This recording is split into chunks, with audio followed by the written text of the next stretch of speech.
അവൻ പറയുന്നതിനപ്പുറം എനിക്കൊന്നും പറയാനില്ല.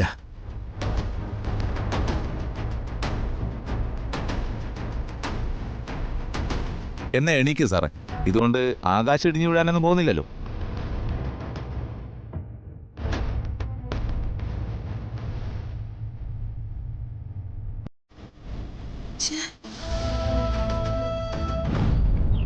അഹങ്കാരി. ഇവനൊക്കെ പാടത്ത് പുഴുകരിച്ച് കിടക്കാനാ വിധി. അയാളുടെ സ്റ്റാൻഡ് പറഞ്ഞു.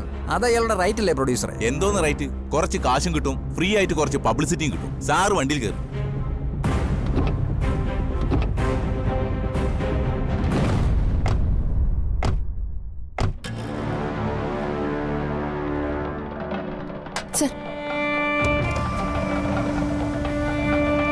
എന്താ വെച്ചേ?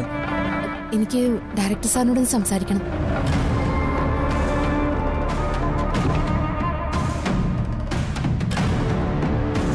സോറി സർ, അദ്ദേഹം എന്റെ ഭർത്താവാ. സിനിമയെക്കുറിച്ചോ സിനിമയുടെ ബുദ്ധിമുട്ടുകളെ കുറിച്ചോ ഒന്നും അദ്ദേഹത്തോട് പറഞ്ഞാൽ അദ്ദേഹത്തിന് മനസ്സിലാവില്ല. നിങ്ങൾക്ക് ആ കവിതയുടെ റൈറ്റ്സ് അല്ലേ വേണ്ടത്?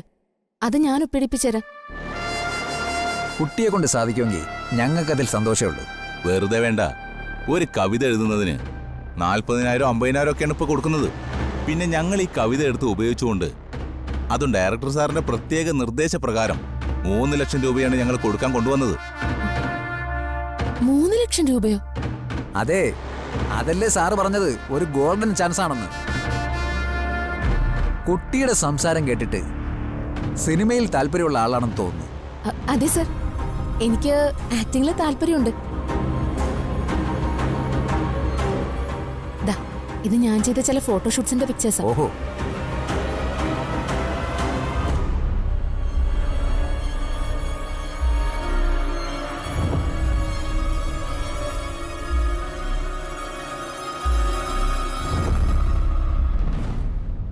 Very good. നല്ല ഫീച്ചേഴ്സ് ആണല്ലോ. ഫോട്ടോസ് ഒക്കെ നന്നായിട്ടുണ്ട്. മോളുടെ പേര്? വീണ. ആ, ഗുഡ് നെയിം. സർ, നിങ്ങൾ തേടി വന്നത് ഹരിയേട്ടനെയാ. പക്ഷേ ഞാനത് എനിക്ക് വന്നൊരു ഭാഗ്യമായിട്ടാ കരുതുന്നത്. ഹരിയേട്ടന്റെ കവിത ഒരു പ്രതിഫലവും ഇല്ലാതെ ഞാൻ വേണമെങ്കിൽ നിങ്ങൾക്ക് വാങ്ങിത്തരാം. പകരം എനിക്ക് സാറിന്റെ പടത്തിലൊരു വേഷം തരാൻ പറ്റുമോ? ഇത് കൊള്ളാലോ ഡയറക്ടർ സാറേ. തേടി വന്നത് ഒരു കാര്യം, വഴി തടഞ്ഞത് മറ്റൊന്ന്. നമ്മുടെ അനാമികയുടെ ക്യാരക്ടർ വേറെ ആരെയും ഫിക്സ് ചെയ്തിട്ടില്ലല്ലോ. വീണ ഓക്കെ ആയിരിക്കുമെന്ന് തോന്നുന്നു. ആയിക്കോട്ടെ, സാറിന് കോൺഫിഡൻസ് ഉണ്ടെങ്കിൽ പിന്നെ എനിക്കെന്താ. I am confident. Thank you sir. എങ്കിൽ ഹരിയേട്ടന് ഒപ്പിടേണ്ട എഗ്രിമെന്റ് തന്നോളൂ. 1-2 ദിവസത്തിനുള്ളിൽ ഞാനത് നിങ്ങൾ പറയുന്ന സ്ഥലത്ത് എത്തിക്കാം. ദീപു, അതാ ബാഗിൽ നിർത്ത. ശരി.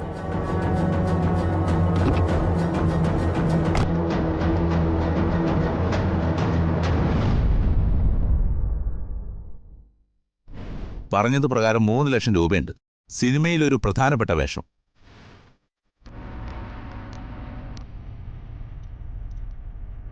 എന്റെ ഏറെക്കാലത്തെ ആഗ്രഹമായിരുന്നു. അത് സാധിച്ചു തന്നതിൽ സന്തോഷമുണ്ട്. എങ്കിൽ ഞാൻ പൊയ്ക്കോട്ടെ സർ. വീണ, വിശ്വാസക്കുറവുകൊണ്ടല്ല കേട്ടോ. ഞങ്ങൾക്ക് ഞങ്ങളുടേതായ രീതികളുണ്ടല്ലോ. അതുകൊണ്ട് പണം കൈപ്പറ്റിയിരിക്കുന്നുവെന്ന് വീണ ഒരു എഗ്രിമെന്റ് ഞങ്ങൾക്ക് ഒപ്പിട്ട് തരണം. വെറുതെ ഒരു ചടങ്ങിന്, അത്രേ ഉള്ളൂ. എന്താ ബുദ്ധിമുട്ടാണോ? ഏയ്, ഒരു ബുദ്ധിമുട്ടില്ല സർ. എന്താ സാർ? വരൂ.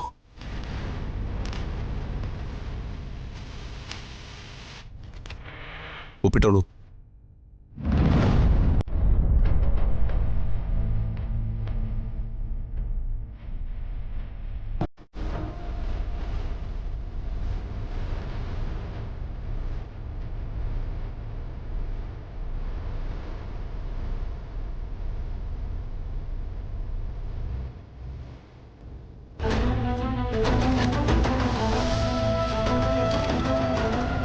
ശരി. ഓക്കെ വീണ, അപ്പൊ നമ്മളിനി കാണാൻ പോകുന്നത് സിനിമയുടെ സെറ്റ് വെച്ചായിരിക്കും. Thank you sir. ആ, പെൺകൊച്ച് നമ്മളെ പറ്റിക്കോ സാറേ? നിങ്ങളെയോ? എങ്കിൽ പിന്നെ PKG അവരെ കൊളന്നോണ്ടില്ലേ? നമുക്ക് നമ്മുടെ കാര്യം നടന്നില്ലേ? സാറ് വണ്ടി കയറ്.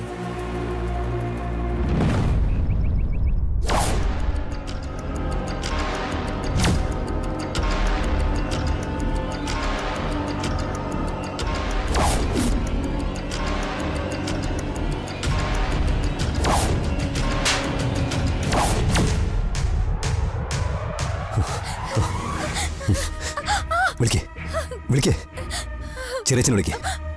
എന്നിട്ട് സ്പീക്കർ ഫോണിലോട് വിളിക്കേ. ദാച്ചാ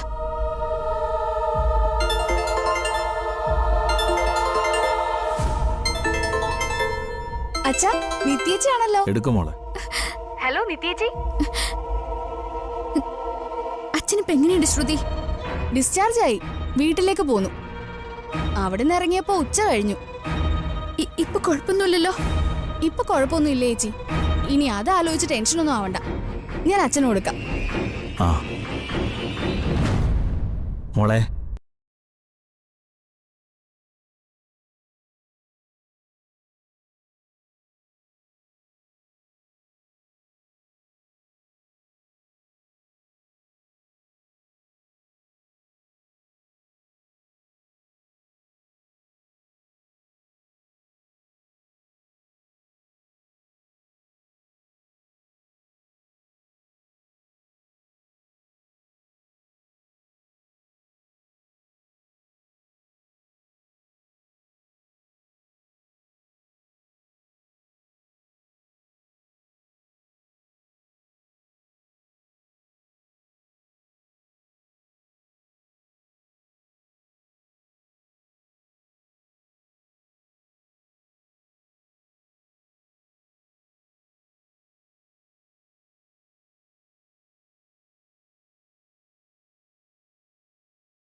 ഈ വീട്ടിലേക്ക് കയറി വന്നൊരു പെൺകുട്ടിയാ ഞാൻ. പാവപ്പെട്ട അച്ഛന്റെ പാവപ്പെട്ട മോള്.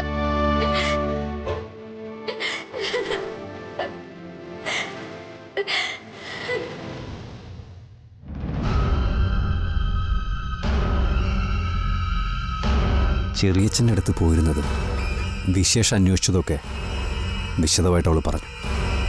പക്ഷെ മനുവിനെ കണ്ടത് മാത്രം അവൾ പറഞ്ഞില്ല. അതെന്തിനാ അവൾ മറച്ചു വെച്ചത്? അതവൾ മറച്ചു വെക്കണമെങ്കിൽ അതിലെന്തോ ഉണ്ടല്ലോ.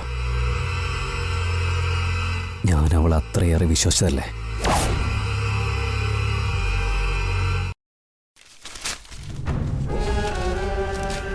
അച്ഛൻ എന്തിനാ ഇങ്ങനെ ആലോചിച്ചു കൂട്ടുന്നേ? ചേച്ചി എന്നോട് സംസാരിച്ചതല്ലേ? എനിക്കൊരു വ്യത്യാസവും തോന്നിയില്ലല്ലോ. അതല്ല മോളെ, പെട്ടെന്ന് അങ്ങനെ നിത്യമോള് കട്ട് ചെയ്തപ്പോ. എടാ, അത് ചിലപ്പോ നിന്നോട് സംസാരിക്കുന്നത് അവിടെ ആരും കേൾക്കണ്ടെന്ന് കരുതിയിട്ടായിരിക്കും. അല്ല ഏട്ടാ, എന്റെ മനസ്സ് സമ്മതിക്കുന്നില്ല. നിത്യമോൾക്ക് അവിടെ എന്തോ പ്രശ്നമുണ്ട്. എന്താ പ്രശ്നം? അവളെ ആരെങ്കിലും ദ്രോഹിച്ചോ? ആഹാ, എന്നാ പിന്നെ അതൊന്ന് ചോദിക്കണല്ലോ. ഏട്ടനൊന്ന് എണ്ണീറ്റേ, നമുക്കിപ്പൊ തന്നെ ചോദിക്കണം. നീ എന്തറിഞ്ഞിട്ടാ നളിനി പറയുന്നത്? അതെ, കല്യാണത്തിന് മുമ്പ് നിത്യയെ ചൊല്ലി ഞാൻ തർക്കങ്ങളൊക്കെ ഉണ്ടാക്കിയിട്ടുണ്ട്. എന്ന് കരുതി അവള് നമ്മുടെ ഉച്ച തന്നെയല്ലേ. അവൾക്ക് എന്തെങ്കിലും പ്രശ്നം വന്നാ വേറെ ആരാ ചോദിക്കാനുള്ളത്? അല്ലെങ്കിൽ ഈ കോടീശന്മാരുടെ വീട്ടിലേക്ക് പെമ്പിളരെ കെട്ടിച്ചു കൊടുത്താലേ ഇവിടെ ഇരുന്ന് ഉരുകി തീരാനേ പറ്റൂ. നളിനി, നീ നനഞ്ഞിട കുഴിക്കണ്ട. തൽക്കാലം നിത്യമോൾക്ക് അവിടെ ഒരു പ്രശ്നവുമില്ല. ഇനി അവളെ ചൊല്ലി ഞങ്ങൾക്കൊരു വേവലാതിയില്ല.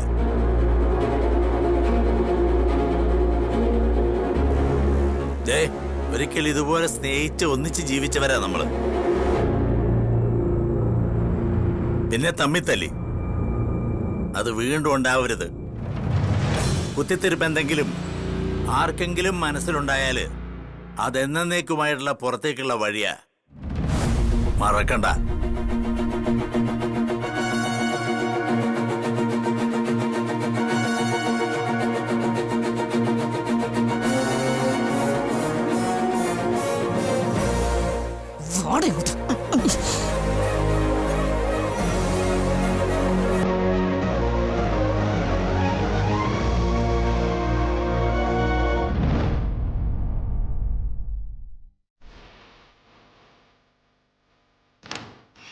മോളെ ആ ഞാൻ എവിടെയൊക്കെ നോക്കി മോളെ. എന്താ ഇവിടെ വന്നിരിക്കുന്നേ? അതൊന്നുമില്ലമ്മേ, വെറുതെ. മോളെ, ജീവിതത്തിലെ സുഖദുഃഖങ്ങളെക്കുറിച്ച് മോൾക്കറിയാവുന്നതല്ലേ? സന്തോഷത്തിന്റെ കൂടെ സങ്കടങ്ങളും ദൈവം മനുഷ്യന് തന്നിട്ടുണ്ട്. ദേവീദേവന്മാർക്ക് പോലും വിഷമത്തിന്റെ കാലഘട്ടങ്ങൾ വന്നിട്ടില്ലേ?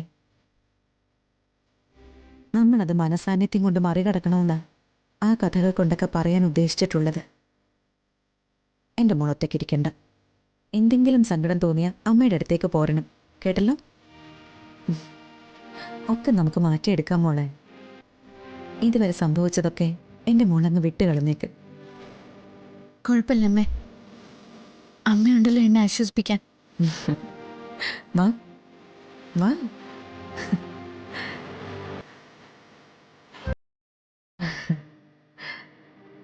അതെ, ഞാനൊരു പുതിയ കറി വെച്ചു. എങ്ങനെയുണ്ടെന്നൊന്ന് നോക്കി. ഇതുവരെ ഞാൻ ഇവിടെ പരീക്ഷിക്കാത്തതാ.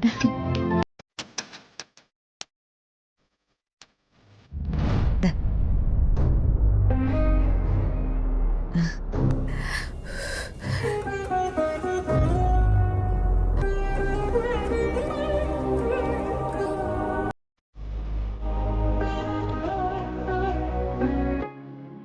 വെറുതെ പറയില്ല കേട്ടോ, നന്നായിട്ടുണ്ട്.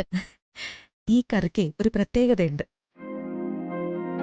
ഞാനും എൻ്റെ അമ്മായിയമ്മയും തമ്മിൽ അല്ലറ ചില്ലറ പ്രശ്നങ്ങളൊക്കെ തുടങ്ങി വെച്ചത് ഈ കറിയ. അതെന്താ കാര്യം?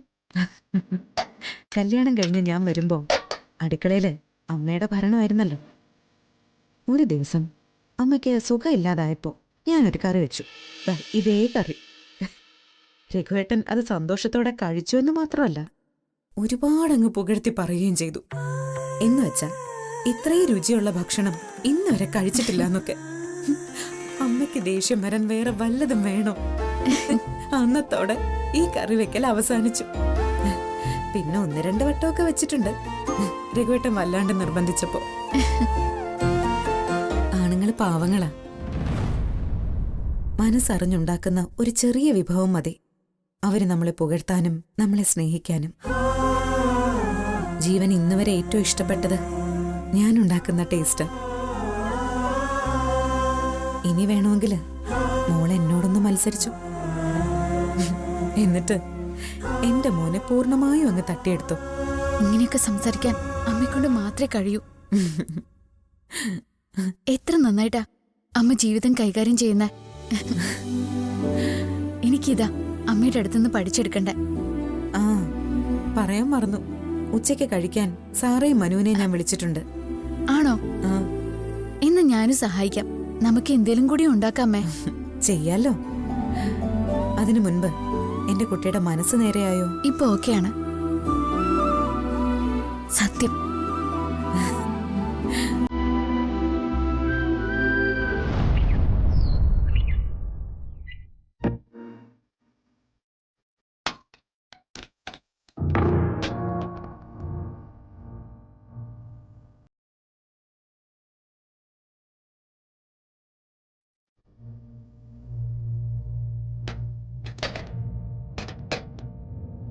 എന്താ ഇങ്ങനെ നോക്കുന്നേ?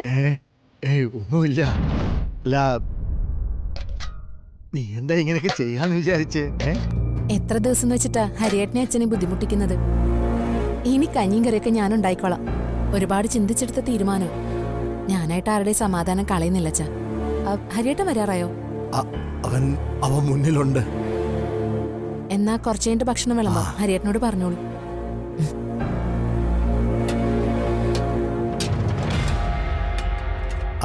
അതെ മോളെ, അല്ല, നീ നന്നായി നടക്കാൻ തീരുമാനിച്ച അച്ഛൻ അതിൽ പരം വേറെ സന്തോഷമില്ല. പക്ഷേ നിന്റെ പലവിധത്തിലുള്ള മാറ്റങ്ങൾ ഞാൻ കണ്ടിട്ടുള്ളതുകൊണ്ട് അച്ഛന് സംശയമല്ലേ? അത് ഞാൻ മാറ്റി തന്ന പോരെ. എനിക്ക് എന്ത് മാറ്റാ വന്നിട്ടുള്ളതെന്ന് ഞാൻ പറഞ്ഞിട്ട് അച്ഛൻ അറിയണ്ട. എന്റെ പ്രവൃത്തിയിലൂടെ അറിഞ്ഞാ മതി. ശരി മോളെ, ഞാനേ ഹരിയോടൊന്ന് പറയട്ടെ.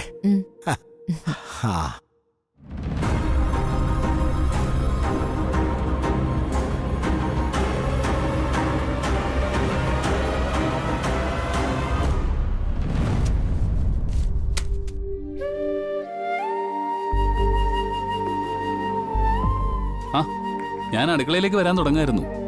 ആ അതിന് അടുക്കളയിൽ നമ്മുടെ രണ്ടുപേരുടെ ആവശ്യമൊന്നുമില്ല. അപ്പൊ ഉച്ചയ്ക്കൊന്നും കഴിക്കണ്ടേ? ആ നീ പോയൊന്ന് നോക്ക്, അവിടെ ചോറും കറികളൊക്കെ എല്ലാം റെഡിയാ. എല്ലാം വീണ ഉണ്ടാക്കിയതാടാ. വീണ ഉണ്ടാക്കിയോ? ആ നീ ചെന്നു നോക്ക്, അവിടെ എന്താ ആ സംഭവം. സത്യം പറഞ്ഞ എടാ എന്റെ കണ്ണ് നിറഞ്ഞു പോയതാ. അല്ല പെട്ടെന്നെന്താ അങ്ങനെ ഒരു തീരുമാനം? ഞാൻ അവളോട് അത് ചോദിച്ചു. അവളുടെ മനമാറ്റം എനിക്ക് വിശ്വാസമായില്ലെന്ന് പറഞ്ഞപ്പോ ഇനിയെല്ലാം കണ്ട് വിശ്വസിച്ചാ മതി എന്നാ പറഞ്ഞേ. എനിക്ക് അറിഞ്ഞൂടെ എന്റെ മോനെ.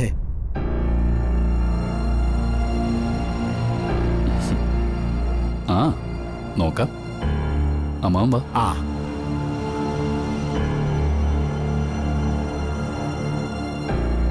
എടാ ഞാൻ പറഞ്ഞപ്പോ നിനക്ക് വിശ്വാസമായില്ലല്ലോ. ദാ നോക്കിയേ, കണ്ട. ഇരിക്കെ ഹരിയേട്ടാ, ഞാൻ വിളമ്പി തരാം ഇന്ന്. ആ നീ ഇരിക്കേ ഇരിക്കേ.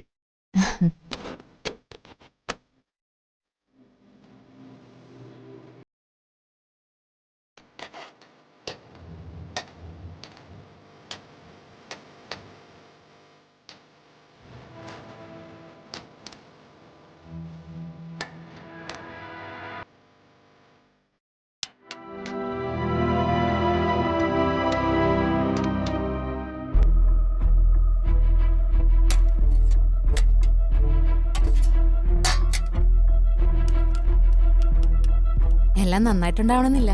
ഓ എനിക്കറിയാവുന്ന രീതിയിൽ ഉണ്ടാക്കിയെന്നേ ഉള്ളൂ. ഇനി മുതൽ കറികൾ ഉണ്ടാക്കുമ്പോ ഹരിയേട്ടൻ ചെറുതായിട്ടൊന്ന് ഹെൽപ്പ് ചെയ്ത് തന്നാ മതി. ഞാൻ പെട്ടെന്ന് പഠിച്ചോളാം.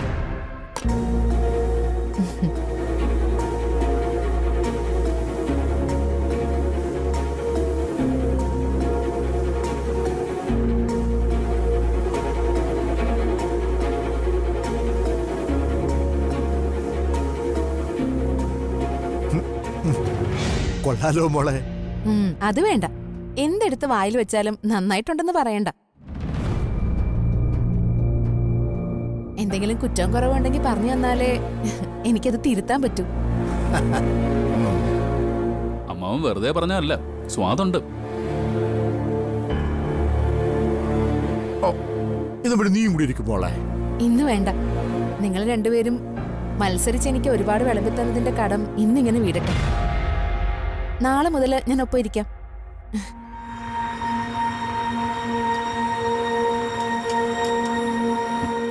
മതി മതി കഴിക്ക് ഹരിയേട്ടാ. മതി. ഇനി ഇതുപോലെ ഹരിയേട്ടന് ഞാൻ എന്നും വെച്ച് വിളമ്പി തന്നോളാം.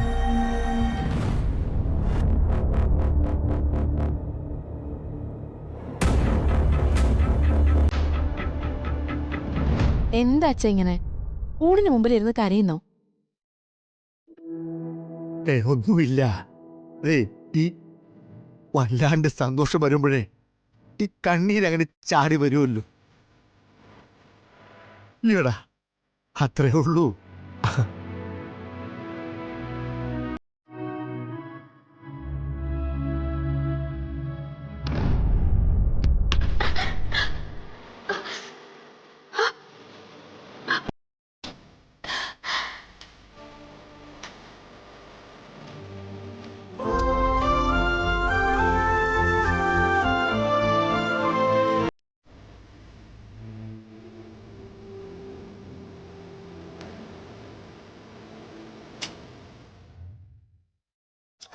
എല്ലാം കറച്ചു.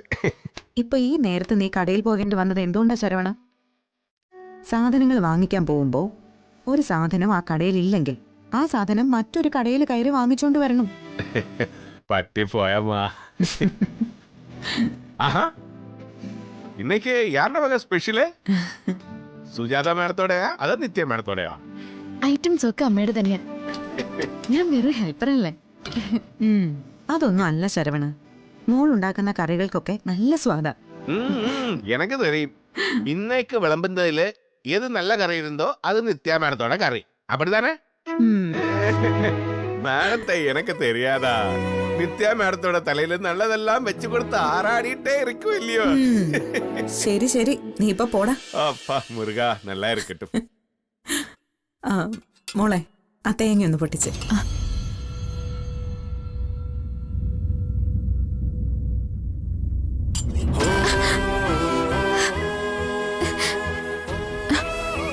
എന്താ മോളെ എന്തു പറ്റി?